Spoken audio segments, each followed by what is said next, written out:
আকাশবাণী আগরতলা। স্থানীয় সংবাদ পড়ছি লক্ষণ কুমার ঘটক।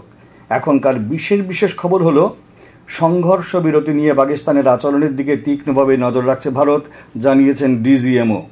প্রধানমন্ত্রী নরেন্দ্র মোদীর সভাপতিত্বে আজ নতুন দিল্লিতে তাঁর বাসভবনে এক উচ্চ পর্যায়ের বৈঠক অনুষ্ঠিত হয়। প্রতিরক্ষামন্ত্রী রাজনাথ সিং বলেছেন, অপারেশন সিন্দুর শুধু একটি সামরিক পদক্ষেপ নয়, ভারতের রাজনৈতিক, সামাজিক এবং কৌশলগত সদিচ্ছার প্রতীক। মুখ্যমন্ত্রী অধ্যাপক ডাক্তার মানিক সাহা রক্তদান উৎসবে যুব সমাজের আরও বেশি করে সামিল হতে আহ্বান জানিয়েছেন। ইসরোর চেয়ারম্যান ডক্টর ভি নারায়ণন বলেছেন, ভারতীয় মহাকাশ গবেষণা কর্মসূচিতে উত্তর পূর্বাঞ্চলের রাজ্যগুলির অংশগ্রহণ উল্লেখযোগ্য। সংঘর্ষ বিরতি নিয়ে পাকিস্তানের আচরণের দিকে তীক্ষ্ণভাবে নজর রাখছে ভারত। আজ নতুন দিল্লিতে এক ব্রিফিংয়ে ভারতের director general of military operation DGMO lieutenant general Rajiv Ghai এই কথা জানান। তিনি বলেন, গতকাল বিকেলে পাকিস্তানের ডিজিএমও তাঁকে ফোন করেন, সংঘর্ষ বিরতি নিয়ে অনুরোধ করেন। ভারত সংঘর্ষ বিরতিতে রাজি হয়, কিন্তু তারপরেও গতকাল পাকিস্তানের তরফে সংঘর্ষ বিরতি লঙ্ঘন করার ঘটনা ঘটে পাকিস্তানের তরফে। এমন ঘটনা ঘটলে ভারত পাকিস্তানের বিরুদ্ধে উপযুক্ত কড়া ব্যবস্থা নিতে বাধ্য হবে। ডিজিএমও লেফটেন্যান্ট জেনারেল জানান, আগামীকাল দুই দেশের ডিজিএমওর মধ্যে আলোচনার কথা রয়েছে। তিনি জানান, ভারত পাকিস্তানের মদতে সন্ত্রাসবাদী ঘাঁটিগুলোতে আঘাত করেছে। পাকিস্তানের সামরিক দিক দিয়ে বেশ কিছু গুরুত্বপূর্ণ ঘাঁটিও ধ্বংস করা হয়েছে, তবে কোনো অসামরিক ক্ষেত্রে আঘাত করা হয়নি। ব্রিফিংয়ে পাকিস্তানের ব্যাপক ক্ষয়ক্ষতির চিত্র পাওয়ার পয়েন্ট প্রেজেন্টেশন তুলে ধরেন তিনি পেহেলগাঁওয়ের ঘটনায় নিহতদের প্রতি গভীর শ্রদ্ধা জানান। ব্রিফিংয়ে বায়ুসেনার পক্ষে এয়ার মার্শাল A.K. ভারতী, নৌসেনার পক্ষে ভাইস অ্যাডমিরাল A.N. প্রমোদ বক্তব্য রাখেন। ব্রিফিংয়ে ডিজিএমও লেফটেন্যান্ট জেনারেল রাজীব ঘাই বলেন, On the 12th of May, that's tomorrow, at 1200 hours, to discuss the modalities that would enable the longevity of this understanding. However, disappointingly, and must I add, expectedly, it took only a couple of hours for the Pakistan Army to violate these arrangements by cross-border and across the line of control firing, followed by drone intrusions across the expanse of the Western Front through last night and in the early hours of the morning today. These violations were responded to robustly and dealt with as they must be. We have earlier today sent another hotline message. প্রধানমন্ত্রী নরেন্দ্র মোদীর সভাপতিত্বে আজ নতুন দিল্লিতে তাঁর বাসভবনে এক উচ্চ পর্যায়ের বৈঠক অনুষ্ঠিত হয়। উপস্থিত ছিলেন প্রতিরক্ষামন্ত্রী রাজনাথ সিং, বিদেশমন্ত্রী ডক্টর এস জয়শঙ্কর, জাতীয় নিরাপত্তা উপদেষ্টা Ajit Doval, chief of defence staff general Anil Chauhan, তিন বাহিনীর প্রধান। দুই দেশের director general of military operations DGMO একে অপরের সাথে কথা বলার পরে গতকাল দুদেশের মধ্যে যুদ্ধবিরতির প্রেক্ষাপটে এই বৈঠক হয়। প্রতিরক্ষামন্ত্রী রাজনাথ সিং বলেছেন, অপারেশন সিন্দুর শুধু একটি সামরিক পদক্ষেপ নয়, ভারতের রাজনৈতিক, সামাজিক এবং কৌশলগত সদিচ্ছার প্রতীক।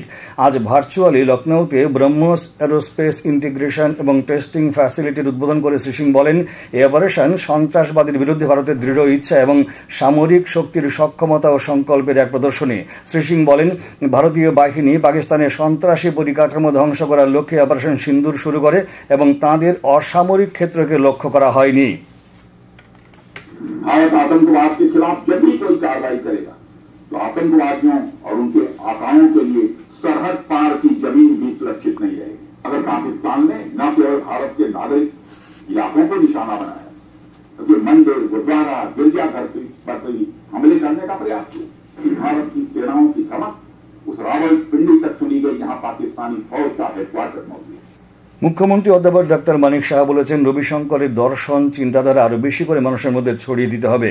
আজ শ্রী রবিশঙ্করের 69তম জন্মদিবস উপলক্ষে বনমালীপুর আর্ট অব লিভিং এর উদ্যোগে আয়োজিত রক্তদান শিবিরের উদ্বোধন করে মুখ্যমন্ত্রী একথা বলেন। তিনি বলেন, তাঁর দর্শন হচ্ছে মানবিক মূল্যবোধ, ধ্যান, জ্ঞান, ভালোবাসার মধ্য দিয়ে মানুষের মন জয় করা। আজকের দিনে তাঁর প্রচার প্রসার আরও বেশি করে দরকার। আমাদের দেশকে কিন্তু আমরা যেভাবে ইংরেজরা এসছে, তারা আগে মুঘলরা এসছে, আমাদের দেশের যে মূল্যবোধ ছিল, ভারতকে আমরা নিজেদেরই ভুলে গেছি আমাদের ভারতের মধ্যে কি না ছিল।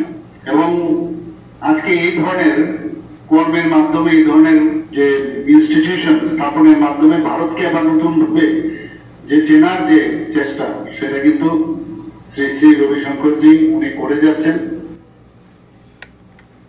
এদিকে আজ বনমালীপুরস্থিত রাম ঠাকুর সভা মন্দিরের উদ্যোগে কৈবল্য ধামের চতুর্থ মহন্ত মহারাজ ভবতোষ বন্দ্যোপাধ্যায়ের তিরোধান তিথি উপলক্ষে রক্তদান শিবিরের আয়োজন করা হয়। এই শিবিরের উদ্বোধন করে মুখ্যমন্ত্রী রক্তদান উৎসবে আরও বেশি করে সামিল হতে যুব সমাজের প্রতি আহ্বান জানান। এই দুটি শিবিরে মোট 65 জন রক্তদান করেন। ভারত পাকিস্তান সংঘর্ষ বিরতি সম্পর্কে দেশবাসীকে তথ্য দেওয়ার দাবি জানালেন সিপিআইএম পার্টি নবনির্বাচিত সর্বভারতীয় সাধারণ সম্পাদক এম.এ. বেবি। আজ আগরতলার মেলার মাঠে দলের সদর কার্যালয়ে 24তম পার্টি কংগ্রেসের পর প্রথমবারের মতো সিপিআইএম রাজ্য কমিটির সভা শেষে সাংবাদিক সম্মেলনে কথা জানান তিনি সংঘর্ষ বিরতি সিদ্ধান্তকে স্বাগত জানিয়ে বলেন, পহেলগাঁওয়ের সন্ত্রাস অপারেশন সিন্দুর এবং সংঘর্ষ বিরতি সম্পর্কে দেশবাসীকে সব তথ্য জানানো জরুরি। সাংবাদিক সম্মেলনে বিরোধী দলনেতা জিতেন্দ্র চৌধুরী সহ অন্যান্যরা উপস্থিত ছিলেন। প্রত্যেক বছরের মতো এবারও যথাযোগ্য মর্যাদায় পালিত হচ্ছে বৌদ্ধ ধর্মাবলম্বীদের পবিত্র উৎসব বুদ্ধ জয়ন্তী।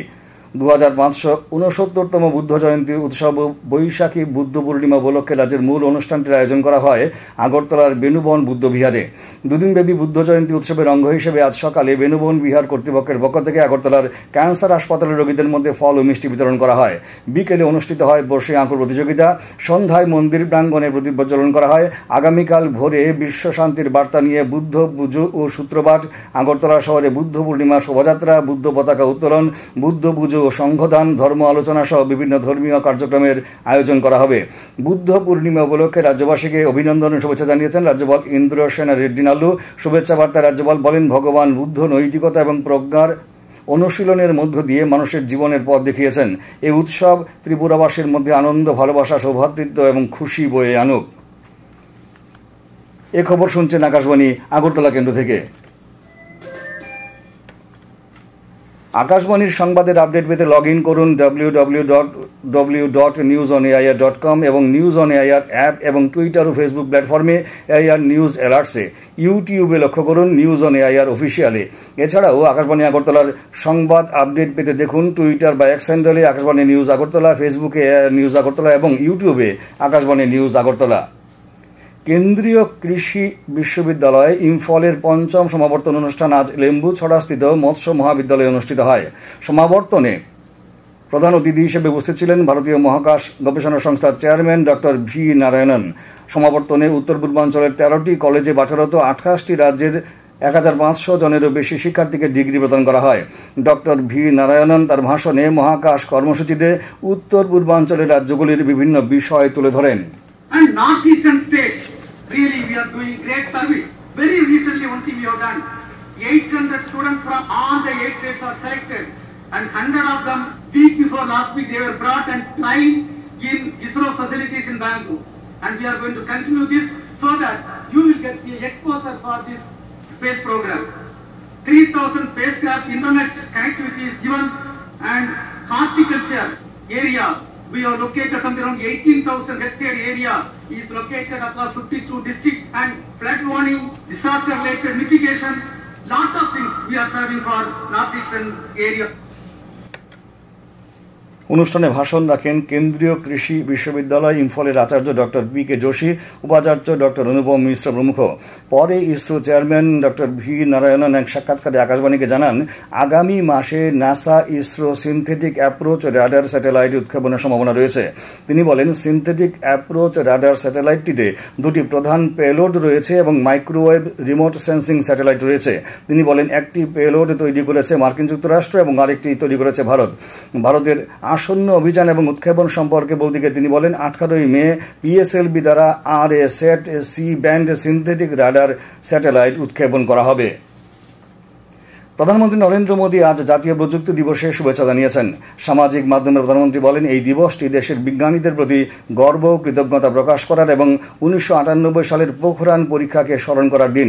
শ্রী মোদী উল্লেখ করেন, জনগণের দ্বারা পরিচালিত ভারত প্রযুক্তির বিভিন্ন দিকে যেমন AI, ডিজিটাল উদ্ভাবন, সবুজ প্রযুক্তি ইত্যাদিতে বিশ্বব্যাপী নেতা হয়ে উঠে আসছে। প্রধানমন্ত্রী বলেন, দেশ বিজ্ঞান ও গবেষণার মাধ্যমে ভবিষ্যৎ প্রজন্মের ক্ষমতায়নের অঙ্গীকার পুনর্ব্যক্ত করে। ঊনকোটি জেলার ফটিকরায় বিধানসভা কেন্দ্রের কাঞ্চনবাড়ি মাল্টিপারপাস হলে আজ অনুষ্ঠিত হয় রাষ্ট্রবাদী কর্মচারী কোঅর্ডিনেশন কমিটির শাখা সম্মেলন। সম্মেলনের অনুষ্ঠানকে উদ্বোধন করেন মৎস্য ও প্রাণী সম্পদ বিকাশ দপ্তরের মন্ত্রী সুধাংশু দাস। তিনি তার ভাষণে বলেন, সরকারের কর্মধারা বাস্তবায়িত করে থাকেন কর্মচারীরা। সরকার কর্মচারীদের স্বার্থ রক্ষায় আন্তরিক। এদিকে ত্রিপুরা রাজ্য কর্মচারী সংঘের খোয়াই মণ্ডলের এক সম্মেলন আজ স্থানীয় মহাদেব টিলায় অনুষ্ঠিত হয়। সম্মেলনে উপস্থিত ছিলেন বিজেপি খোয়াই মণ্ডল সভাপতি অনুকূল চন্দ্র দাস প্রমুখ। ত্রিপুরা ফুটবল অ্যাসোসিয়েশন পরিচালিত ঘরোয়া তৃতীয় ডিভিশন লিগ ফুটবল প্রতিযোগিতার আজকের খেলায় পান্থই স্পোর্টিং সোসাইটি জয়লাভ করেছে। উমাকান্ত মিনি স্টেডিয়ামে বিকালে অনুষ্ঠিত খেলায় পান্থই স্পোর্টিং সোসাইটি 2-0 গোলে সবুজ সংঘকে পরাজিত করে। আগামী 24 ঘন্টা রাজ্যের খোয়াই জেলায় বিক্ষিপ্তভাবে ভারী বর্ষণের সতর্কতা জারি করেছে আবহাওয়া দপ্তর। এছাড়া অন্যান্য সব জেলায় বিক্ষিপ্তভাবে গরম এবং আর্দ্রতা থাকার সতর্কতা জারি করা হয়েছে। ঊনকোটি, ধলাই, খোয়াই, পশ্চিমী গোমতী জেলায় বিক্ষিপ্তভাবে বজ্রবিদ্যুৎ সহ ঘন্টায় 40 থেকে 50 কিলোমিটার বেগে দমকা হওয়া বয়ে যাওয়ার সতর্কতা জারি করেছে আবহাওয়া দপ্তর। আগামীকাল আকাশ মেঘাচ্ছন্ন থাকবে। নির্ধারিত সময়ের আগে বর্ষা আসার পূর্বাভাস দিয়েছে ভারতীয় আবহাওয়া দপ্তর। পূর্বাভাসে বলা হয়েছে, দক্ষিণ পশ্চিম মৌসুমী বায়ু 1 জুনের পরিবর্তে 27 মে কেরালা উপকূলে পৌঁছতে পারে, যা স্বাভাবিকের তুলনায় 5 দিন আগে। উল্লেখ্য, গত বছরের মতো এই বছরেও আবহাওয়া দপ্তর স্বাভাবিকের চেয়ে বেশি বৃষ্টিপাতের পূর্বাভাস দিয়েছে। শেষ করার আগে বিশেষ বিশেষ খবরগুলো আরেকবার পড়ছি। সংঘর্ষ বিরতি নিয়ে পাকিস্তানের আচরণের দিকে তীক্ষ্ণভাবে নজর রাখছে ভারত, জানিয়েছেন ডিজিএমও। প্রধানমন্ত্রী নরেন্দ্র মোদীর সভাপতিত্বে আজ নতুন দিল্লিতে তার বাসভবনে এক উচ্চ পর্যায়ের বৈঠক অনুষ্ঠিত হয়। প্রতিরক্ষামন্ত্রী রাজনাথ সিং বলেছেন, অপারেশন সিন্দুর শুধু একটি সামরিক পদক্ষেপ নয়, ভারতের রাজনৈতিক, সামাজিক এবং কৌশলগত সদিচ্ছার প্রতীক। মুখ্যমন্ত্রী অধ্যাপক ডক্টর মানিক সাহা রক্তদান উৎসবে যুব সমাজের আরও বেশি করে সামিল হতে আহ্বান জানিয়েছেন। ইসরোর চেয়ারম্যান ডক্টর ভি নারায়ণন বলেছেন, ভারতীয় মহাকাশ গবেষণা কর্মসূচিতে উত্তর পূর্বাঞ্চলের রাজ্যগুলির অংশগ্রহণ উল্লেখযোগ্য। স্থানীয় সংবাদ আজকের মতো এখানে শেষ হলো। পরবর্তী বাংলা স্থানীয় সংবাদ প্রচারিত হবে আগামীকাল সকাল 7:35